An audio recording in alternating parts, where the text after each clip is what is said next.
What's flapping, mucky feathers? Welcome back to Monkeyboy's Toys, and welcome back to the sofa. Thanks very much for joining me again. Now, you may remember last week we drew the name of Piranha out of the hat for this week's M.A.S.K vehicle review, and here it is. This was released by Kenner in 1985 as part of the first series of toys, and it's one of only 3 Venom vehicles that were released that year. M.A.S.K got 5 vehicles and the Boulder Hill playset, but Venom only got the 3 vehicles, which were Switchblade, Jackhammer, and this, the smallest of the 3, the Piranha. Now, it's a motorbike with a sidecar, and the sidecar jettisons off to form a sort of weaponized submersible craft.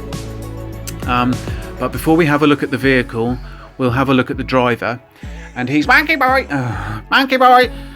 Sorry I'm late. Skeletor, you're not late, are you? Because you weren't asked to be here. Well, I've come to help you with the M.A.S.K vehicle review. I don't really think you can help, Skeletor, because you don't know anything about the toy, do you? It's purple. Yes, it's purple, but that's the extent of your knowledge, isn't it? Yes. Right. So why don't you just sit off at the back and watch me do the review. Maybe you can learn a thing or two. I'll show you some of the features as we get into it, and then maybe at the end you can help to draw another name out of the hat. Would that be okay? Okay. Right, pop yourself off to the back then. Okay. Christ's sake.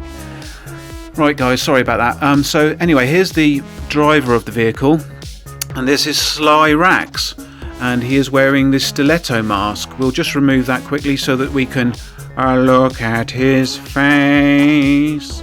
He's got a nice goatee and a moustache and sunglasses there. Bringing his mask back in, this is the stiletto mask, and it gives him the ability to fire metal darts.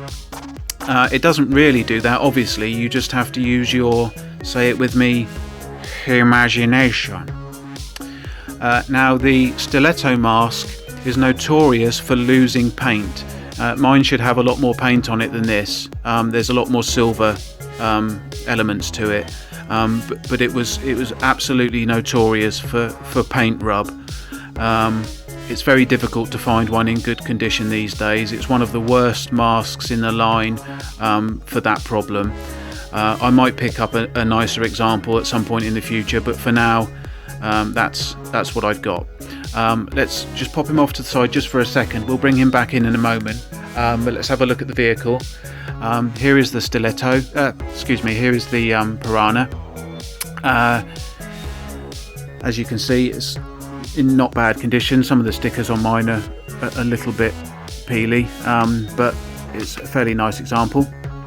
Now, one thing I do want to point out on this vehicle, if you're buying this on the secondary market, pay close attention to this piece, the sort of visor for the motorbike. Now, if you look just inside here, inside this part, you'll see that it's attached with 2 the purple tabs there that you can just about see.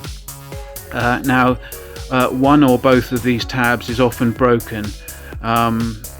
Sometimes you can get away with the visor staying on if one of the tabs is just broken a little bit, but a lot of the time, when those tabs break, it renders the visor completely useless, and it won't sit on the vehicle anymore. So that's something just to be aware of if you're buying the vehicle. Before we have a look at the action feature for the vehicle, I just want to point something else out. If we bring Sly Rax back in again, now if you display this vehicle with Sly Rax riding the motorbike like so, it does look okay, but the problem being is it splays his legs out quite considerably. Now, if you leave him displayed like this for some time, you find that his legs sort of permanently bow out like this, and it makes it very difficult to put him into the cockpit of the submarine. So my advice would be not to display him sitting on the motorbike. would be to display him perhaps sitting up in the submersible craft there. That's just my 2p worth for that. Let's pop him off to the side there, and have a look at the action feature, which is activated by well, there's two buttons on the back here. There's the one on the left here, the smaller one, deploys cannons and side fins for the submersible, but it doesn't jettison the whole craft off. So if I show you that just now, I'll press the small button off to the side. As you can see, it pops out the cannons at the front here and these fins at the side. Now that can still be used when it's in its sort of semi-street mode, if you want to sort of drive it along and use the cannons in that fashion. Let's just pop them back in there for the moment. The other larger button that's to the right here actually jettisons the whole front section off, and deploys the fins and the cannons at the same time, and that's basically the submersible object. I wouldn't advise actually submerging it in water, because it does have a metal screw here which will rust if it's submerged. It doesn't float, it will sink, and it will get full of water, so best not to actually use it on the water. But again, if you use your imagination, anything is possible. So I'll show you how that jettisons off in a moment. We'll just get Skeletor back in so that he can have a closer look, because he might be interested. Skeletor? Yes? Skeletor, do you want to come and have a look at this submarine craft? Yes, I think so. Okay, come over here then. Okay, what do I do? Well, the best thing for you to do is stand right in front of it, directly in front of it. That's the best place for you to stand. Are you sure? Yep, right in front of it. Okay, and then what I do is I press this large button at the back, and it fires off the submarine. Ah! Monkeyboy, you bastard! Ah! You got me right in the shins! Ah! And I hurt my nose. Well, you didn't hurt your nose, Skeletor, did you? Because you haven't got one. Ah! Well, I think that's very mean of you to do that anyway. Well, okay, sorry, Skeletor. Pop yourself off to the side then, and rub your nose if that's what you want to do. And I'll just pop this back into its street mode. I'm going to pop Slyrax back into the craft now. As I say, you have to be careful with his legs, because if they're splayed too wide, he doesn't fit in very well.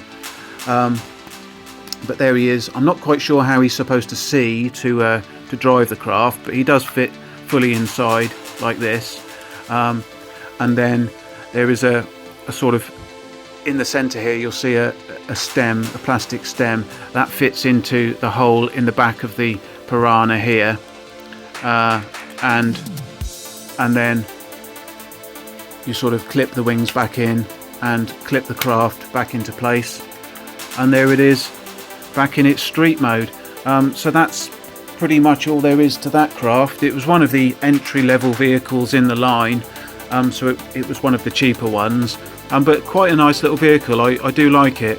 It was one of the first vehicles I bought. I think it was probably maybe the third or fourth vehicle that I got, and I did quite like this one. I used to take this around with me when I went places, because it was a lot easier to carry this around than, say the Rhino or one of the bigger vehicles like the Switchblade.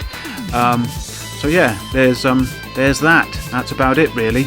We'll take that one off to the side, and we'll bring in the Hat of Destiny to select the vehicle for next week. Now we're sort of, there's still quite a few in here. We've got maybe 7 or 8 or so in here. I'm not sure quite how many I've got in here, but we'll get Skeletor to come and pick the vehicle for next week. Skeletor, come back, mate. I'm still annoyed with you for shooting that thing at my shins. Well, that's all right. Why don't you pull the name out of the hat of the one you want? Okay. I want this one. This one here. Which one? This one. That one? This one here. Yes, this one. This one right here. That one. That one there. This one? Yes, that one. Okay, let's have a look. Let's see what this one is. we have got...